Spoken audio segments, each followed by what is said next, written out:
Hopefully you all had some good conversations and checked in with how you're feeling, and our presenters will get more into that. But right now I will invite Bert Strange, a change on agenda, up for our invocation and pledge. You don't have a prayer, Rob Rowan. Would you stand with me, please? Holy One, we thank you for the gift that is ours to be in Rotary, to serve our community, our nation, and our world. We give you thanks for this opportunity to gather around these tables, for the fellowship that is part of what we do and who we are. Bless the food now to our bodies and us to your service as we seek always to be your good servants. Amen. You join me in the pledge. It's been a while since I've had to do this. Remember that there is no comma where you think there's one. I pledge allegiance to the flag of the United States of America and to the republic for which it stands, one nation under God, indivisible, with liberty and justice for all. Thank you. Be seated. Good afternoon, everyone. My name is Lauren Marvin, and I have the honor of introducing the guests today. When I speak your name, please stand and keep standing until all guests have been introduced to our audience. Please hold your applause until all the guests have been introduced. This week's guests are Delara Gladney. She is a guest of Kendra Williams. Robert Pecora and Christine Britton are guests of the club.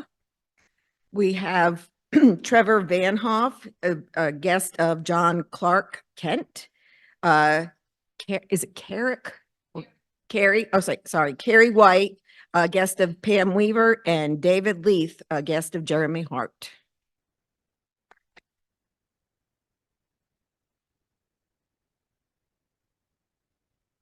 You know, Marty, I was calling about our new companion club, calling some new members. Yeah. And I got connected to the North Pole. Really? Yes. Guess who I got to talk to? Santa. Santa. Yeah.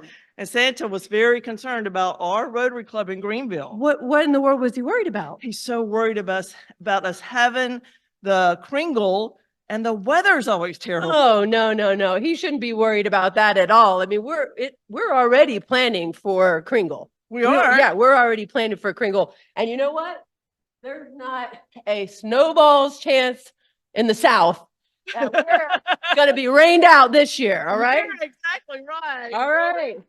Get ready. Why don't we tell them a little bit about our committee's plans for this year? Let's do it. It's going to be fun. Oh, do you do this? Okay, Rotarians, this is an event that we want to make sure lives for a long, long time. One of the things that we know is that this club is known as the Holiday Club, all the way back from the times when we did the singing Christmas tree to holiday lights at Roper Mountain, and now Kringle Village. But we've had concerns with the weather, so we worked as a committee and found a new home with a roof. And this year we are going to be working with the Greenville Convention Center.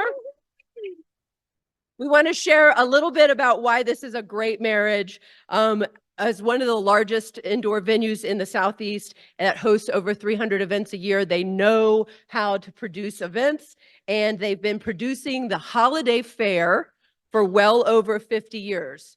54 years. Right there, that needs some notice, right? This is a group that's been producing a holiday event for 50 plus years in our community.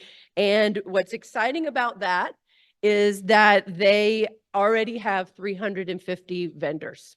So this is crafters, artisans, and what they wanted to do, what they were excited about us, was that they could marry up to our exciting events and change the demographics of their event, right? So now we will have all of the things that made Kringle special, including Santa and activities for the kids, and even indoor train if we choose, and the European Village, and mingle at Kringle. So we get to do everything we want without concern about the weather. With Glühwein. Oh, yeah. Oh, there'll definitely be Glühwein. You can call Santa back and tell him that for sure.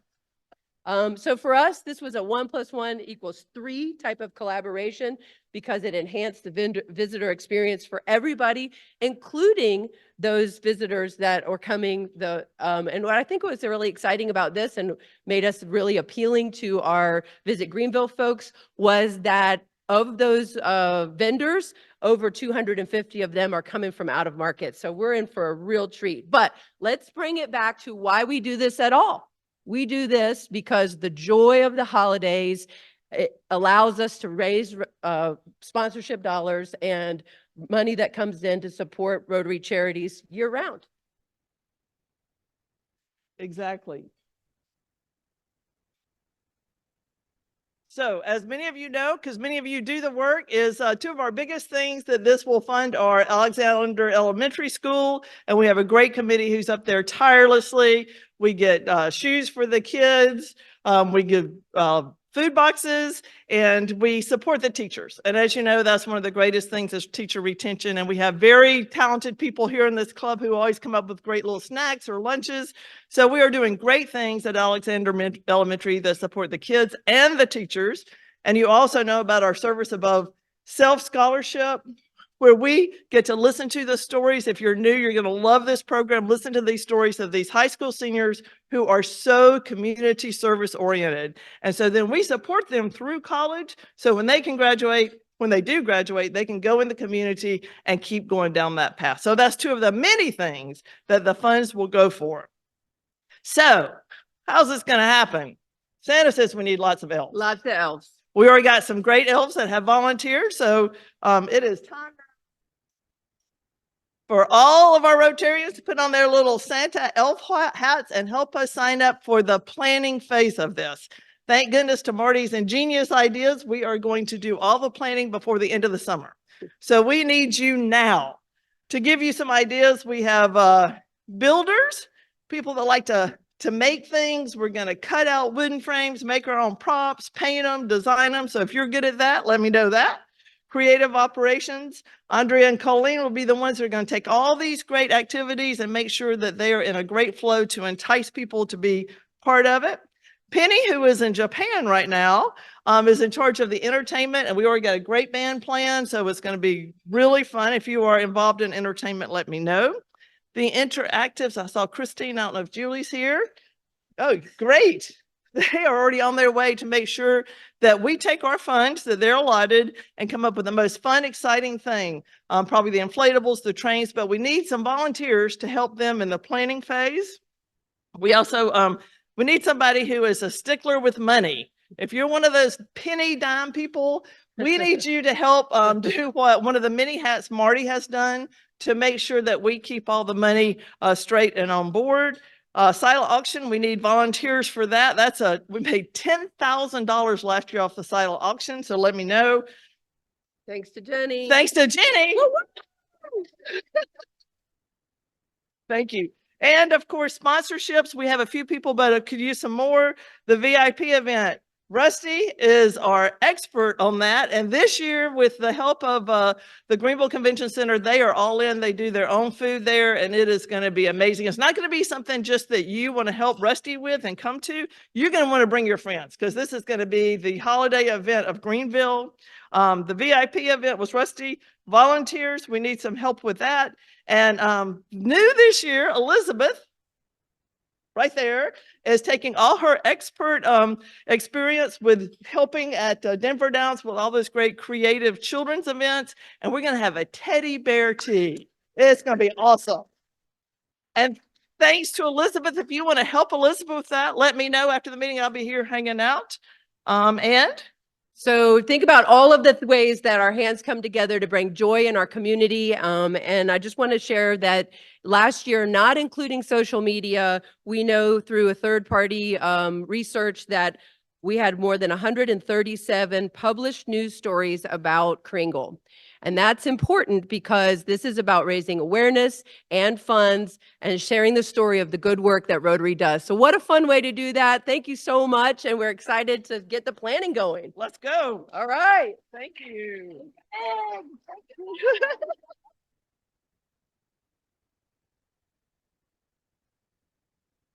Good afternoon, everyone. I'm here to celebrate in Ryan Brown's place the end of new member hazing for 4 of our newest members. No longer will we be able to make them stay up all night cooking glühwein or do the washing up after our meals here.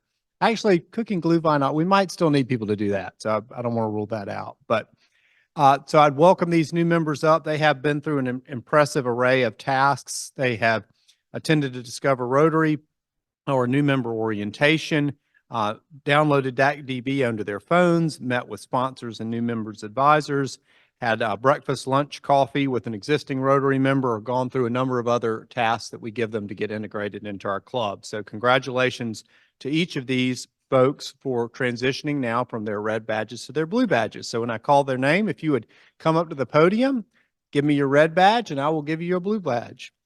So first up, Bryce Garrett. Is she here? Yeah.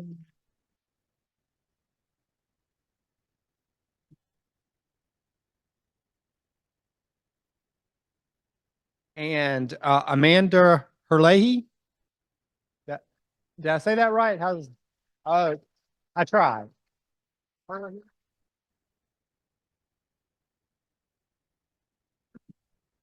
Thomas Sanders.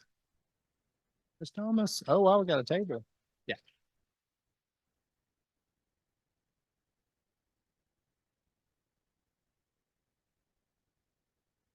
And finally, B. Walter Smith.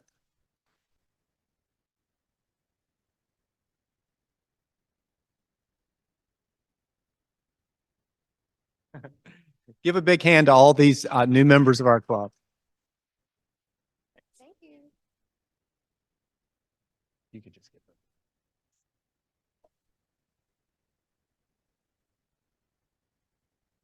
This is one of the things I enjoy most about the Rotary Club of Greenville, and that is to recognize our service above self scholars.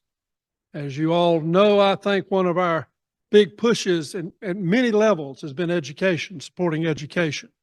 And for a long time, we offered a number of $1,000 scholarships. And then like a decade ago, we decided to move to one big scholarship, $5,000 a year, renewable for 4 years. That makes a real difference in the lives of students. And we have been absolutely amazed, overwhelmed by the quality of the students who have come through this program. And this year is no exception. Well, this year is an exception because thanks to the way FAFSA worked, or didn't this year, we really have no opportunity to have a 2024 scholar. We're looking for that we'll retool that for 2025, but in 2024, we have no new scholar. However, the good news is the reigning,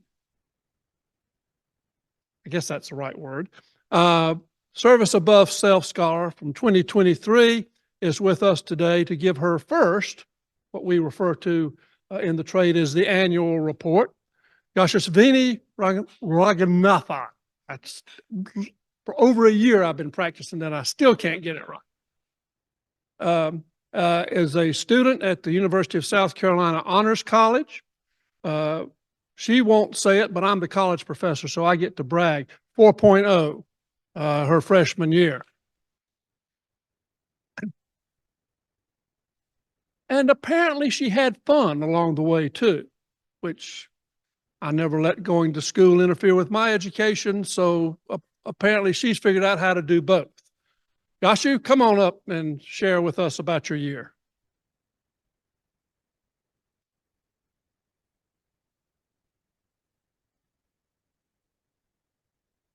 I'm a little shorter. It's okay. So hello, everybody. For those of you guys that don't know me, my name is Yashasvini Raghunathan, but I go by Yashu. I know, very long name. But I am super honored to have been the 2022-2023 Service Above Self Scholar.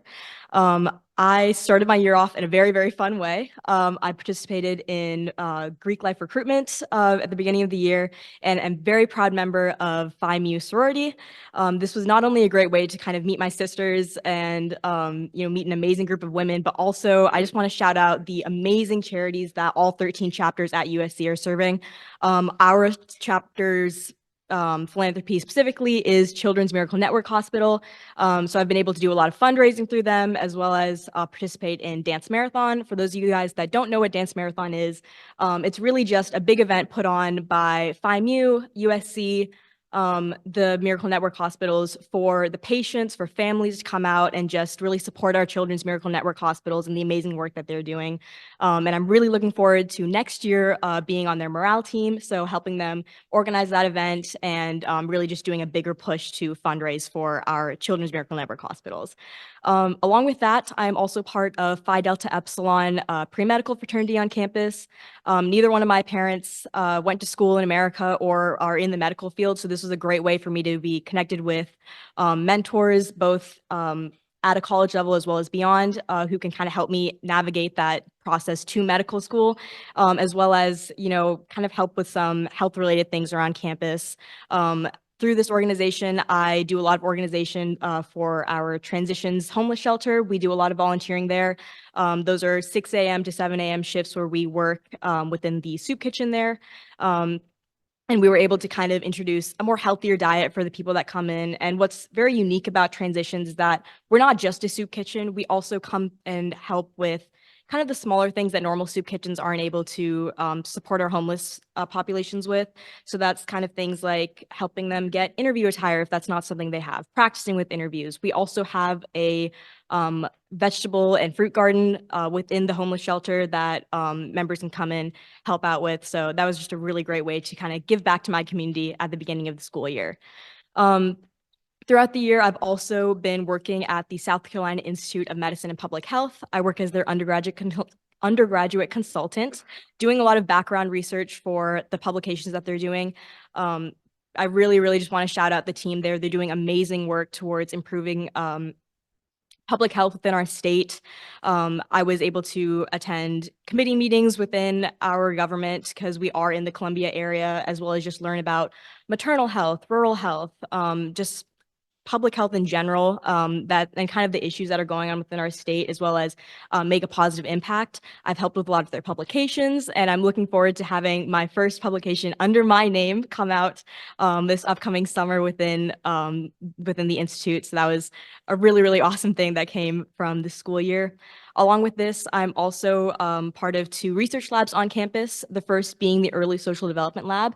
I am a research assistant there. Specifically, my project works with young kids who are going through autism diagnosis.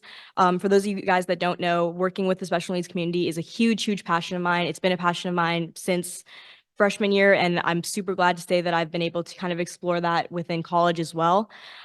This research lab is a great way to kind of explore that through an academic lens. My project specifically looks at ECGs as a predictive factor for autism. So kind of looking at that interbeat interval rate, and it was a great way to kind of learn coding, that type of stuff, and kind of dip my toe in the research world.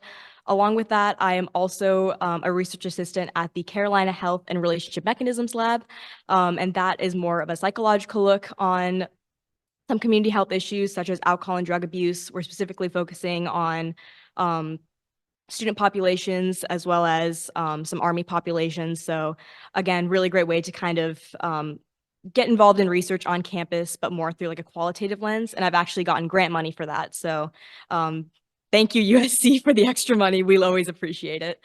So kind of to talk more about what I feel is what I've gained the most from in college is the majority of my service that I did throughout college was at Prisma Baptist Hospital, which is about a 30-minute walk off campus.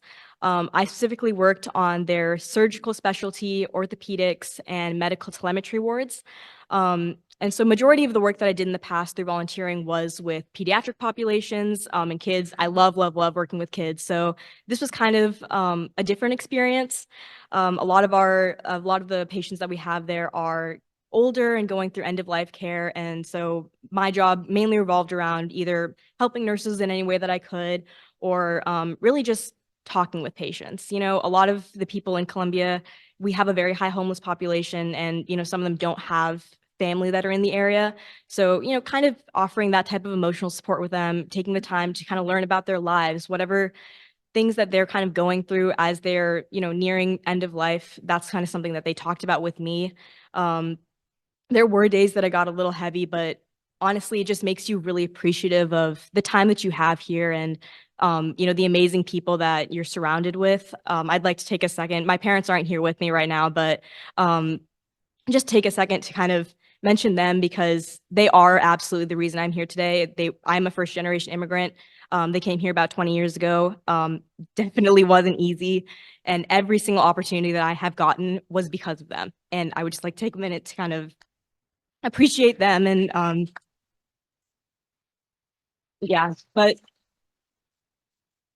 I absolutely love my family. We have a lot of family back home in India, and you know, I'm just super lucky to have had the opportunity to go to school here and have these amazing opportunities. And that is in part because of you guys and your investment in me. Not only your financial investment in me, but going into college, having such an amazing group of individuals like yourselves kind of take a second to see something in me as an individual and give me this opportunity. I really, really appreciate it. And it did wonders for my confidence. And it is the reason why I kind of put myself in a diverse range of experiences throughout college. Going on into the summer, I will be interning at Dartmouth Hitchcock Medical Centers, working more with medical literacy up in that area. And that's hopefully something that I can bring down to my work continuing on at the Institute of Medicine and Public Health. And just to kind of talk a little bit about my professional goals, I'm hoping to pursue a career in medicine, specifically public health. And if either that or public policy, public health policy, something in that area to kind of increase accessibility for our disabled populations. But that's a little bit about me. Tried to keep it really short, but again, I would just like to express the utmost gratitude to this organization and all of you guys. I really, really appreciate what you're doing, not only for the Greenville area, but also to support our generations and especially support me through my college journey. And I promise I will make that investment in me worth it throughout these 4 years of college as well as beyond. So thank you so much.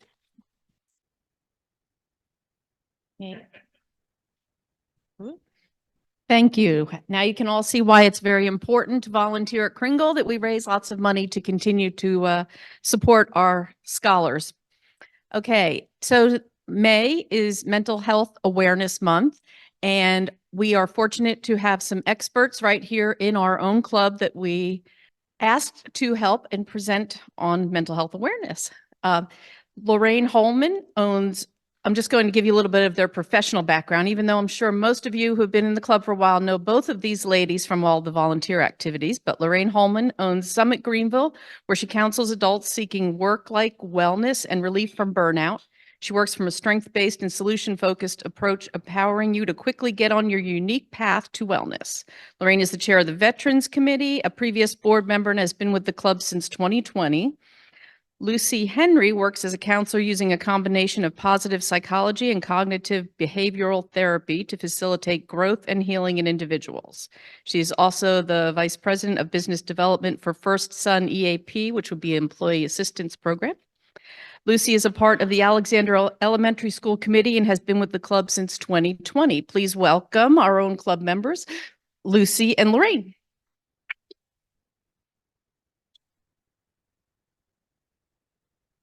Thank you all. And I'm bringing my water with me. Appreciate y'all being here. Before we get started, I do want to recognize our two Alexander recipients, Alexander Teachers of the Month. Are they here? Sandra Fragoso is the library aide and ESOL aide for 13 years. And Eric Phillips is second time winner. He's been in education for 11 years and he's an interventionist. So Sandra and Eric, thank you for what you do. We are here just to really kind of focus on Mental Health Month, but really for you to take a few minutes. You know, so often at Rotary, we are having programs that are about the community and how we're involved and how we can learn more. We want today to really be about you and for you just to take for a few minutes to think about yourself, but also your family members, your workplace coworkers, your friends. As we talk about burnout and as we talk about well-being and how we can be our best selves. We like to say in the world of employee assistance or EAP that EAP stands for everyone at potential. And our hope is that you are going to leave today with some tools that can help continue your journey towards being your best self. So who am I? So I'm Lucy Henry. Most of y'all know who I am. So I have been at First Sun EAP for 24 years. Now the Vice President of Business Development, but I'm also a licensed professional counselor. And I have owned, I can't really say own, but Dancing Water Counseling LLC since February. So trying to make my own way with my own private practice. I love being outdoors. I love people. I love dogs. As I say, I have my two, and sometimes Beth Paget's too. I claim them as my own. So, Lorraine? And a little bit about me. This is my third career. So out the door, out of college, I was an Army officer in active duty Army service, and then a public educator for 10 years, and now a licensed professional counselor, and I've had a private practice for 2 years. I do work with adults, typically professionals who are looking for help to have a better work-life balance and maybe recover from burnout. When Lucy and I did these slides, I noticed how much we have in common. So we both really love to spend time outdoors. If I'm not in my office, I'm usually outdoors doing something fun and in nature. And a recent empty nester, I have 2 college students, so I'll be working for quite a long time still, supporting their education, and do love being with dogs as well. So I think that's part of our wellness, is being outside and being with our pets. So what we're going to talk about today in the next 20-25 minutes or so, and we do want to leave a little bit of time for questions at the end, and there is an activity. If you haven't already peeked at the papers at your table, we're going to do a little bit of sharing and assessment of ourselves today. Don't peek ahead. Leave it there. Roger. We're going to talk about burnout, and I think it's interesting that we chose something that is not really clinical. So there is no diagnosis of burnout in the DSM-5, which is the big manual we use to help people with mental health conditions, but it can become clinical, and it has become very prevalent in the last few years, especially after the pandemic. There's a recent survey through, I'm going to forget the name of it, Slack, that community app that we can use, that said that 43% of US workers in 2023 were experiencing burnout. That's pretty tremendous. So perhaps you have experienced it yourself, or you have watched others experience it, or someone in your family has struggled with it, or perhaps your own employees and colleagues. So I think this is important to make you aware of what it is as a leader. We are all leaders in Rotary in some capacity, so that you can maybe recognize it in yourself and then potentially help your organizations or the people you work with to recognize it in themselves. Lastly, we're going to talk about wellness, which is really the antidote to burnout, and then hopefully have some time for questions. So I really like this quote. Number one, because I like Brene Brown. She's my best friend and she doesn't know it. If you don't know who Brene Brown is, I recommend that you look her up and look up some of her TED Talks. She does some great talks on courage and vulnerability. There's a book that I love of hers called Dare to Lead, which is how to be a leader in organizations and have courage to be your authentic self. And that does require vulnerability and awareness of self. And the 2-word check-in was definitely part of that as well. So when someone asks you how you're doing, typically we say, fine, okay. And I hope nobody said fine or okay at your tables, because those really aren't feelings or emotions. They're just words that we use typically when people ask us how we are. But I hope that you shared maybe a little bit more about how your day was going and interacted with people at your table. So this quote seems very simple, right? If you don't want to burn out, don't live like you're on fire. But it's not simple. And it's especially complicated for leaders.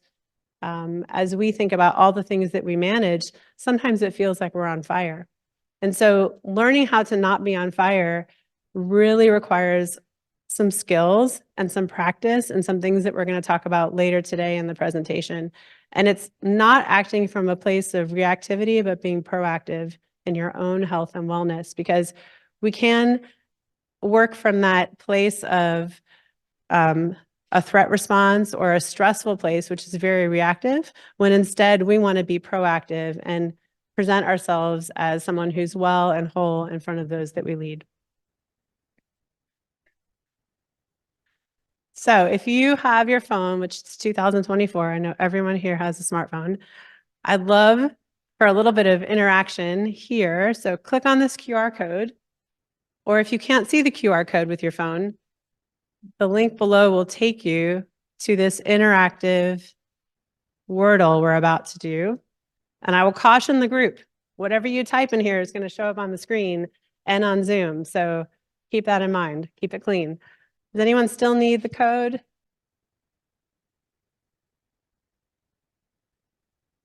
Okay, I think we can flip over to the live results. There we go. Okay, this is why I love this tool, is because when people put in the same word, that word becomes bigger. So some of the biggest words we saw are exhausted, tired, overwhelmed, depressed, exhaustion, frustration, fatigue. So all maybe things that you've experienced yourself or you have witnessed other people experience, but true maybe to the experience of burnout, feeling like these things. Your experience was very informative in that Wordle. We're going to hear for a few minutes by Dr. Santos, and she is a professor of psychology at Yale and also runs the Happiness Lab podcast, a really great speaker. She's going to give us an excellent definition of burnout itself.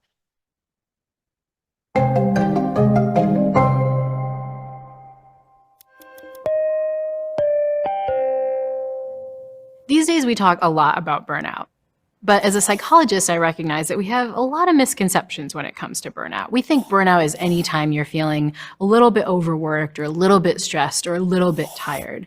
But it turns out that burnout is a very special kind of clinical syndrome that has a couple very particular symptoms.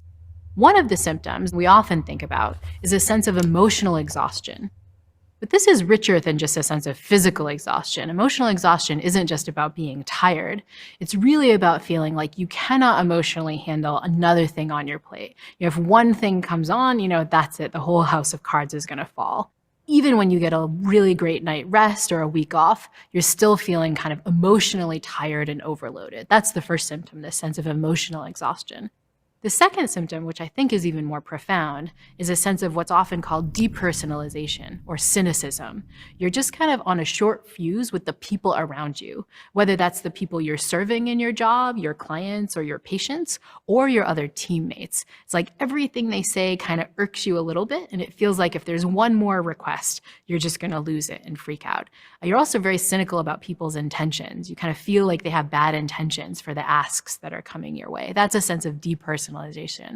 But the third symptom is a sense of personal ineffectiveness. You just feel like even if you were doing your job perfectly, it wouldn't matter, or there are structural constraints that make it impossible to do what you really value doing. So even if you're doing your job well, you feel like it kind of doesn't matter. It's not giving you the same value it was before. So this is burnout. It's not just a sense of stress or overwork. I think it's important to distinguish between stress and burnout. We sometimes lump the two together, but burnout is a very particular kind of clinical syndrome. We tend to think of burnout as a modern phenomenon, but there's evidence that something like burnout has been happening for a while, at least since the Industrial Revolution.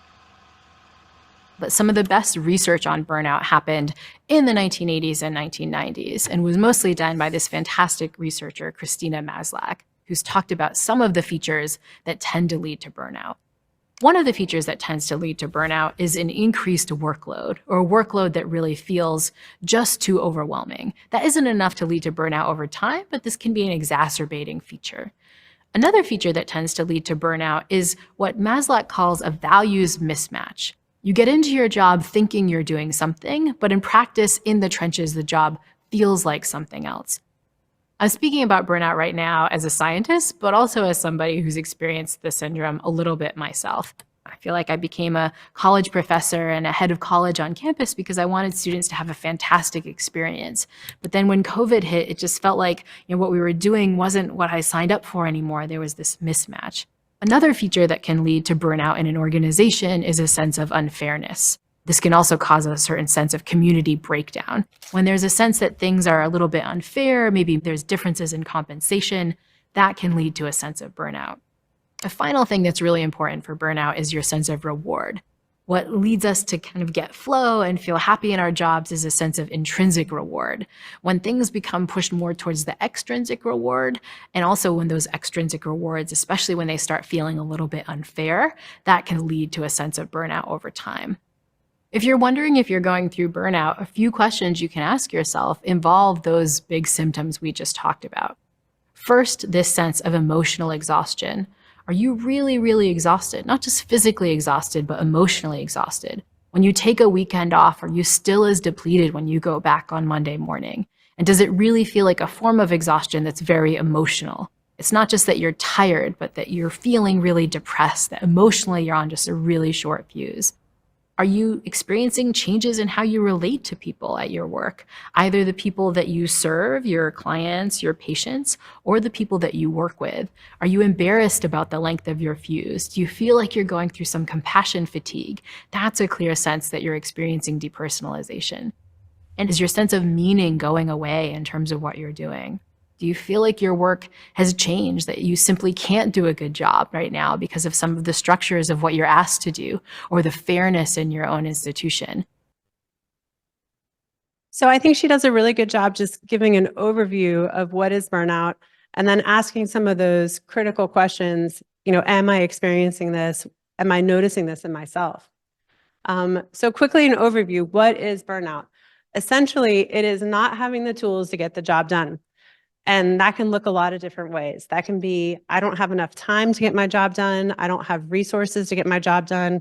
I don't have the energy to get my job done. Or the job is so enormous that even if I had an abundance of those things, it would be impossible to do all that. And specifically, it is lost energy, lost enthusiasm, and lost confidence in the ability to do those jobs. And then how it shows up is the warning signs on the right-hand side. That physical, that mental exhaustion, some cynicism, not having that sense of being able to get your job done, or that sense of personal efficacy. So now that you know what it is, Lucy's going to talk a little bit more about what you can do about it. Yes. So when we think about burnout, it really is, if you think about, we have to recharge our batteries. So often with burnout, what's happened is that the batteries just can't recharge anymore. That we've got to find a new way to do it, or the batteries have blown up. So we've got to find a new way to do that. So when we think about stress, we all experience stress. We have stress can be good. Stress can lead to burnout. But stress in so many ways, it's our reactions to things and how we react over and over again. Stress is also a threat response. We've heard the stories about the tigers, and the tigers are approaching us, and what do? That adrenaline shoots up and we run, or we get called to the manager's office, or to the president's office, or whatever it may be, and we have a stress response. It may be we sweat. It's not necessarily a panic attack, though for some people it could be, but our hands may sweat. Our hands may get cold because our blood is pumping. So have anybody ever done those stress dots? Ever seen the stress dots where you can kind of figure out what the color is and you wear it on your wrist? One of the reasons why, if people are really stressed, that it stays black is because all your blood is going basically to keep your heart going. So your hands are cold. And that's kind of that stress response. But there are physical reactions to stress. And the more we have stress, then the more physical reactions we have. One of the things that happens with a stress response is that we dump cortisol. And the more cortisol we dump, the higher our blood sugar goes. So it can become a health problem. But burnout really is more about just being disengaged. And it's much more emotional. Stress can be emotional and physical. Burnout really is very much emotional. So just disengaged, not caring, apathetic, but really no motivation. So you're physically and emotionally exhausted. Just don't have it to give. I know I found myself at times saying, I don't have the bandwidth to do something, but burnout is so much more than that, because there's no fire there. It really is, you're burning, but the burning candle at both ends, but the candle's met its ends and it's not there. So again, burnout can lead to depression, whereas sometimes stress can really lead to physical illness, but it can also be an emotional illness as well. So let's talk about some of the things that we can do. Somebody tell me what you do when you're stressed. What's some way that you manage your own stress? Retire? Yes, at 55, right? Yep. Chris, you bike. I was going to say, Christian, you're on your bike. Yep. Who else? Walk. Talk about it. Good. Rob? Sit in a hot tub. Good. Good. What else? Anybody go hiking? Or play with their four-leggeds? Yeah. Four-leggeds. I mean, because those are my children. So, that is that stress. And there's a lot to be said. Crafts and artwork, right? Exactly. So those are some ways that we can, again, practice self-care to deal with the stress. And self-care is so very important, but also self-care and mindfulness, and the fact that we are being mindful. We are being aware of what's going on in our lives and what's going on with us emotionally. So again, we ask you for the icebreaker to check in. What's 2 words that can describe where you are emotionally? That's being mindful. But being mindful is also about being present, being where you are, and your mind not going 50,000 different places, but being present. And, sometimes it's also being present, not being in your phone, but being mindful about where you're eating, where you're walking, and thinking about the meaning behind that. You can also do mindfulness meditation, which is a good way to deal with stress, because that shows, again, it lowers our stress response. But reconnecting the activities that you love, biking, retiring, the things that you do, but turn around to volunteer. You're, being able to do the things that you love, finding the joy in life. That's one of the ways to deal with stress and burnout. So often we can even say with people that are burned out, you've lost that joy. Joy is internal. Happiness is fleeting. Joy is internal. And it's really that deep contentment. But the things that bring you joy, it may be giving to other people. It may be being kind. It might be really focusing on the things that you're grateful for. So those are the activities. Exercise is so very important, because when we are stressed, we have a stress cycle. And in order to really complete the way our bodies react to stress, we have to move, we have to get it out. So having something that we can be able to do to complete that stress cycle. And there's a lot of good work out there on completing the stress cycle. And I cannot think of the sisters' names that did the book Burnout, but Lorraine has the book. That's just been a really excellent book. And I actually just bought the workbook to that. Good. And then also, again, a whole nother presentation. Each one of these could be an actual presentation, but to be able to set boundaries, to know when your no is, and to stand by it. Don't let anybody push against your boundaries, but also knowing yourself and knowing when too much is too much and when something is going against your values. So just some ways to, again, to think about wellness and to think about being well.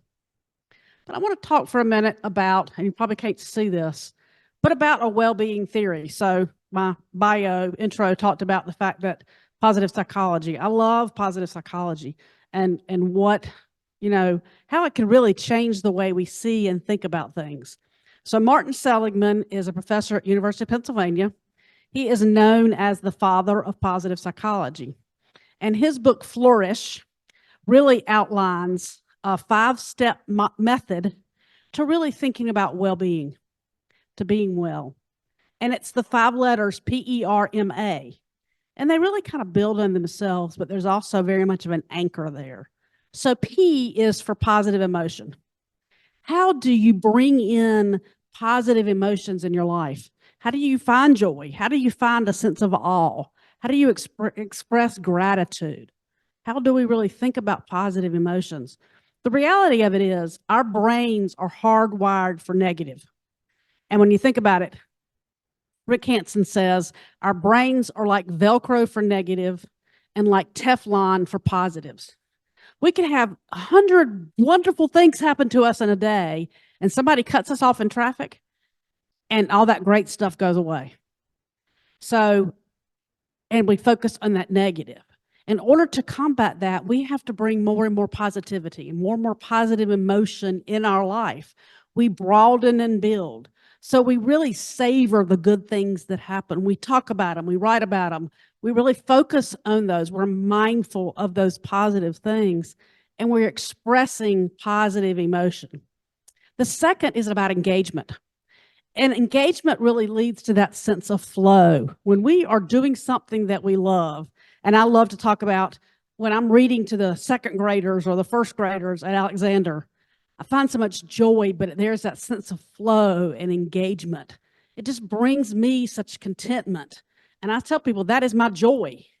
But engagement in that we are doing something that we're able to fully focus on it and everything else kind of goes away is really important. We have to have that in our lives. Maybe it's volunteering somewhere. Maybe it's having coffee, any things. Maybe it's work. Maybe it's drawing. Maybe it's riding your bike. So having that sense of engagement. The R, and I think of the R as really being the anchor. It's about the relationships in our lives. Here we are, Rotary Club of Greenville. But yet the relationships that we have here are so very important. I know in the last 4 years, I have formed lifelong friends. We have to have connection. We have to have strong relationships in our lives to keep us going. You can be the biggest introvert ever, but you still have to have a person. You got to have your somebody. So I like to say, okay, who is your 3 a.m. person? Who are you going to call if something happens in your life at 3 a.m. and you need somebody? Who is that person? But also, who are you for somebody else? Are you somebody else's 3 a.m. person?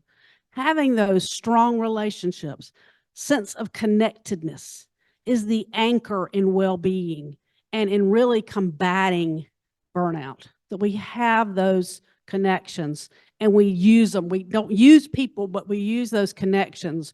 We talk to people, we lean on people, we spend time together. It may be like Pooh and Piglet. You're not talking, but you're just being there with somebody else. The M is meaning. Where do you find meaning in your life? Where's your sense of purpose? And how does your meaning lead to, who you are? How does it help you thrive? Is it giving back? Is it volunteering? Is it worship service? Is it your spiritual life? Is it being with your four-leggeds? But where's the meaning in your life? How do you connect that? And then the A is really about achievement and accomplishment. How do you say to yourself, but also to others, job well done? You really celebrate the wins and you hold on to that. So you're grateful for the good things and the ways that you have achieved. So that's that PERMA well-being theory. So something to remember, PERMA. And if you're interested, I didn't write this down, but if you want to actually take a test on PERMA, you can go to AuthenticHappiness.com, takes you to the University of Pennsylvania website, and then there's lots of quizzes there, but there's a really good quiz on PERMA. Go ahead. Okay, we're going to have a quick activity. But on your tables, there are sheets called the wellness wheel. And we have colored pencils. You can sit and do this now or after we close the meeting and do your own assessment if you want, or you could take it home with you. There are instructions on the form. So the wellness wheel is another way to look at total wellness and looking at those pieces of the pie that make us who we are. Typically, when we talk about are you well, we think about physical health and mental health, and that's it. But this looks at all the other components of what makes you you. Are your relationships well? Is your career well? Are your finances well? Is your spiritual life well? Is your home well? Are you comfortable where you live? So it's a great assessment to see where are you in these areas. And then you can borrow, if you're doing great in one area, maybe you can borrow time and energy from one area to give to another where you're not doing well. And so having a more rounded wellness wheel, paying attention to PERMA, those are the antidotes to burnout. And We hope that you learned something today about yourself, and then you maybe have a little bit more awareness for the people that you work with as leaders, because you can do better for them too if you know better. So thanks for your time. Thanks for listening to us and for being here today. Reach out if you have questions. Hi, everybody. Just real quick, and I'll be as quick as possible because I realize we're already way behind, but I want to talk to you about something new that we're doing. We're forming what's called a companion club. And the first line on the slide says that today's reality, what we're doing right now, lunch meetings at 12 o'clock every other Tuesday, doesn't work for a lot of people. So a couple of years ago, we started an active service membership. I think it was during Wade's year. We started active service. This gave people an opportunity to just participate in our service projects without necessarily having to come to every other meeting. We have 7 members, and I would say all of them are what you would consider super volunteers. These are people that flat out told us they would have left if we didn't have this option. So next year or this year, coming Rotary year, we're going to go to the next step, and we're creating what's called a companion club. Now, in the Rotary world, if you Google it, there's 2 types of associated clubs or affiliated clubs: satellite clubs and companion clubs. A satellite club is a club that you intend to spin off at some point in the future, which this club has done numerous times. Most of the clubs in Greenville came from us. But a companion club is something you want to hold on to. We're kicking around names, but we're looking at like the After Hours Club. Some people thought that sounded a little blue, which wasn't the intention, but anyhow, we're looking into that. Anyhow, the purpose of this club is just to bring more people into Rotary, more busy professionals that don't necessarily have time every Tuesday at noon or every other Tuesday at noon to be here. We've modeled it after the club in Anderson. They did this about 3 years ago. They have a very successful companion club that meets there. Let me see. They meet once a month. In our case, we're going to meet on the 4th Thursday at 5:30, place called Local Q. It's off Haywood Road near the mall there. And then the target eventually would be that this club does 1 service project a month. Obviously not this month will we get there, but that's the target. The club is being led by Teresa Miller, and Lorraine, Holeman, and Amy Randall are her co-conspirators in getting the club started up here. Companion club members are club members and vice versa. So they can come to our meetings as long as they pay $25 at the door for what Bert Strange calls the best deal in town. And we are allowed to attend theirs. We can and will be involved in each other's service projects. We're kicking it off next Thursday night. We have 30 people that are interested so far, and we're still working on some phone calls. I'm not going to call anybody out, but we're still working on some phone calls. But we should have at least 30 people there. Kickoff again is next Thursday, May 23rd at 5:30. We have a room reserved at Local Q. That's where all of the club's meetings will be in the future, at least for the foreseeable future. And lastly, if you have any contacts that you think this might be a way to bring them into Rotary, please get them to one of us, and we'll try and get them to that meeting next week. And that's all. I'll turn it over to Lisa. Thank you, Roger. Tripping on somebody's books here. Okay, I'll talk quick since we're over time. Thank you, everybody, to our speakers today. Upcoming events, coffee and conversation on the 16th at Leopard Forest Coffee in TR. 5:25 is now our Rotary Park cleanup, so you can sign up for that if you were busy. It was canceled due to weather, so it's been rescheduled for 5:25. We have the district conference coming up this weekend. The last I checked, but that was a little while ago, there were 9 of us from this club. There's probably more by now. Oh, 11 yesterday. I told you it was a while ago when I checked. So those that are signed up, we will see you there. And in 2 weeks, we have Bobby Cox coming to speak with us. He's a former club member. And that's it. Let's stand for our 4-way test. Is it the truth? Fair to all concerned? Will it build goodwill and better friendship? Meeting adjourned.